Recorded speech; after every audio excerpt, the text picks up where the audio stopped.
जगह है और यहाँ पे समझ लो कम से कम 15 साल की तकलीफ है। ये पुल कौन सा है?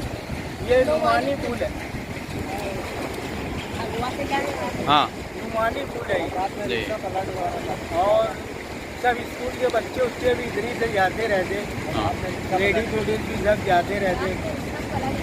रात में रिक्शा भी जरा नहीं बोलते पलटी हो गई थी और बच्चे लोग को आने जाने के लिए बहुत कुछ मदरसे की तकलीफ होती है। मेरा नाम शाहिद अख्तर है। ये जो बस्ती है बाग महमूद, यहाँ हम लोगों को रहने के लिए कम से कम तो 10 से 12 साल हो गए और कई जितने लीडर हैं, चाहे वो मुफ्ती इस्माइल हो, शेख रशीद हो या जितने भी हैं, इन्होंने वादे करे लेकिन कोई भी काम यहाँ हुआ नहीं। और इतनी तकलीफ़ है स्कूल के बच्चों के लिए, आने जाने वालों के बेचारे, जो दवाखानों का मामला, इतना ख़राब रोड है लेकिन यहाँ ये वादा करके जाते लेकिन बनने की कोई आसार है नहीं।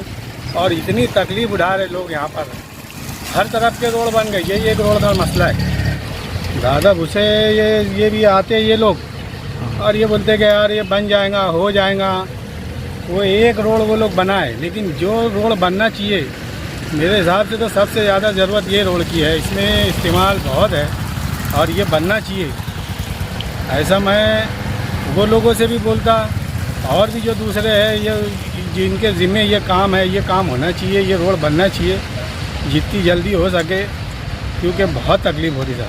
नुमानी पुल तो ऐसा है कि ये जो 2-4-8 दिन पानी अगर आ गया तो ये समझ लो वो डूब जाता और फिर आने जाने स्कूल के बच्चे हैं और दूसरे जो आने जाने वाले हैं, इनको जो तकलीफ़ होती है, अल्लामा इकबाल पुल पे से वापस वहाँ तक आने के बाद पानी बढ़ जाता, फिर वापस वो लोग को रिक्शा बस से फिर इधर आना पड़ता।